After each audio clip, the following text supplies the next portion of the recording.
রাজশাহীতে কয়েকদিনের তীব্র তাপদাহের কারণে অকালে গাছ থেকে ঝরে পড়ছে আম। এবারের আবহাওয়া অনুকূলে না থাকায় চাষিদের কপালে পড়েছে চিন্তার ভাঁজ। গাছ ভরা মুকুল আর গুটি দেখে যে স্বপ্ন বুনছিলেন আম চাষিরা, সেটি ক্রমেই যেন ফিকে হয়ে আসছে। রাজশাহীর ঐতিহ্যবাহী আম, সব রকমেরই আম এবার আসছিল, অনেক মুকুল ছিল। অতি খরা বৃষ্টির কারণের জন্য আম ঝরে পড়ছে, এতে আমরা কৃষকেরা আশঙ্কায় আছি।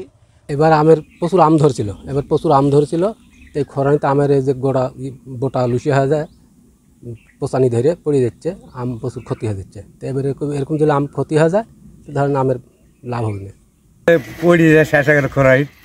এবার লাভ হলে লসের ভাগ হবে, এবার আমের সঙ্গে লসই যাবে। আম চাষিরা বলছেন, গতবারের চেয়ে এবার গাছে গাছে পর্যাপ্ত পরিমাণে আম বেশি থাকলেও চলমান তাপপ্রবাহ এবং অনাবৃষ্টির কারণে আমের বোটা শুকিয়ে মাটিতে ঝরে পড়ছে।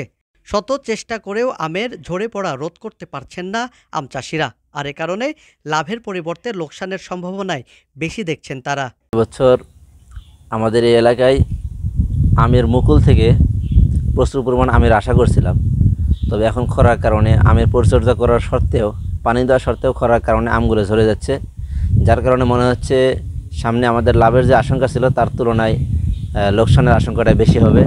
আম বর্তমানে খুব বেশি ঝরে পড়তেছে, অতিরিক্ত খরার কারণে, বৃষ্টি না হওয়ার কারণে অতিরিক্ত পরিমাণ আম ঝরতেছে। আম যা ধরেছিল তার থেকে অনেক বেশি ঝরে পড়ে যাচ্ছে।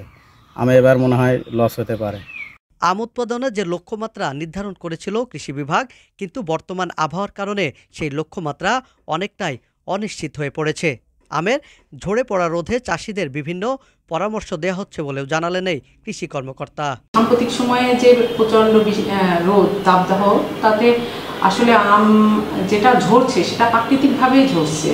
যে পরামর্শ সেটা গাছে পানি সরবরাহ, মানে সেচ সরবরাহটা নিশ্চিত করা এবং গাছে পানি স্প্রে করা, মালচিং করা। এবার রাজশাহীতে ৯,৬০০ হেক্টর বাগানে ২,৬০,০০০ মেট্রিক টন আম উৎপাদনের লক্ষ্যমাত্রা নির্ধারণ করেছে কৃষি বিভাগ।